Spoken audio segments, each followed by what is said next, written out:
welcome back to my channel. In today's video, I'm going to talk about the renal diet and all the different aspects of the renal diet. Initially, with the renal diet, the calories are looked at first, based on if someone is overweight, underweight, or standard weight. We usually recommend between 30 to 35 calories per kilogram of body weight. And I'm gonna put up an example when I show the example. Okay, that's what we're gonna recommend for the calories.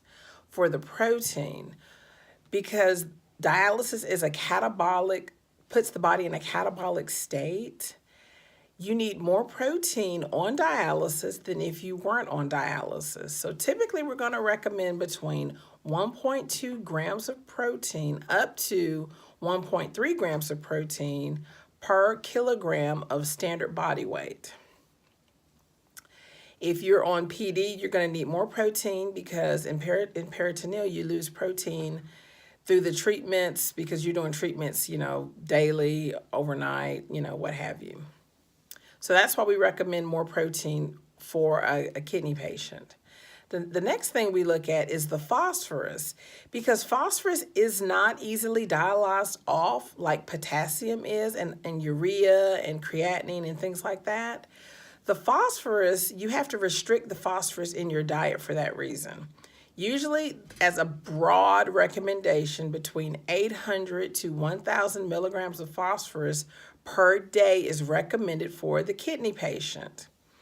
Because protein contains phosphorus, to make it easier on the patient, we'll say, hey, you need protein each day, but we know protein contains phosphorus, so you can have one other high phosphorus food per day, whether it's a cup of milk, whether it's cheese, whether it's ice cream, whether it's a dark soda. We don't push those, but we allow the patient one high phosphorus food other than meat per day. I hope that made sense.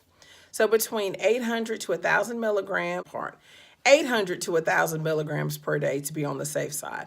And if the person's phosphorus continues to come back elevated, we'll tweak other things with their binders and whatnot before we continue to restrict the phosphorus, if that makes sense. There's ways to get the phosphorus under control. But 800 to 1,000 milligrams per day of phosphorus. Then we have the potassium. The potassium is an essential electrolyte. I actually did a video on potassium. I may link that below so you can check that out. But for potassium, usually it's going to be 2,000 to 3,000 milligrams.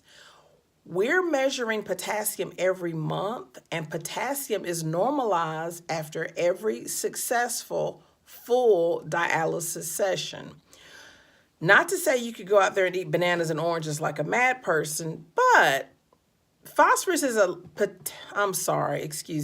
potassium is easily controlled in patients who routinely go to dialysis and eat about the same types of food each day and don't overdo it. Potassium is easily controlled.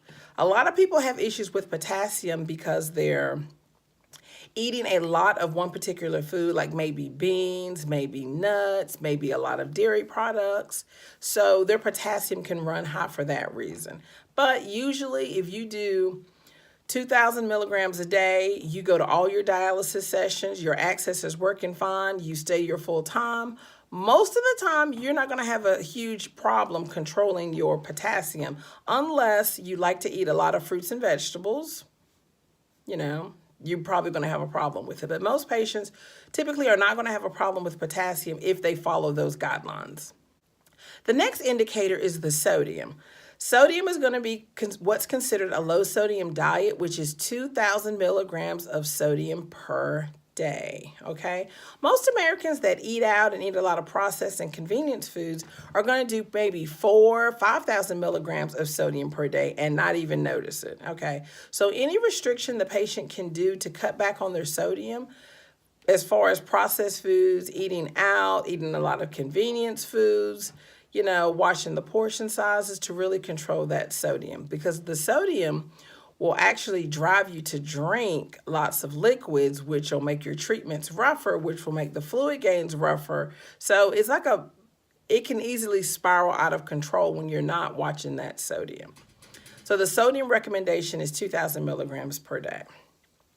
So, all right, I covered the calories, I covered the protein, I covered the phosphorus, I covered sodium and potassium. One of the last indicators we recommend is the fluid. We're recommending about 32 ounces of fluid per day plus the patient's output. And what is the output? Whatever they urinate out on their own, they can actually include that in their fluid allotment. Let's say the person has done a 24-hour urine collection and they urinate out about 1,000 cc's of urine per day, then they can add that 1,000 cc's to the 1,000 cc's that we recommend.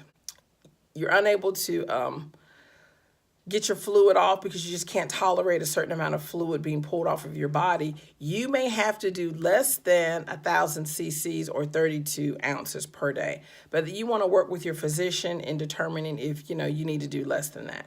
But most patients, if they watch the salt, if they control their blood sugar, most people are able to do 1,000 cc's per day. To make it easier, we'll tell patients, hey, just drink with your meals and medications. You can't really afford to sit down and watch television and sip on a Slurpee or anything. You want to kind of save your liquids to when you're actually eating a meal or doing your medications. That's what we kind of recommend for people. But yeah, this is what we recommend for renal patients. They have to control calories. They have to eat more protein.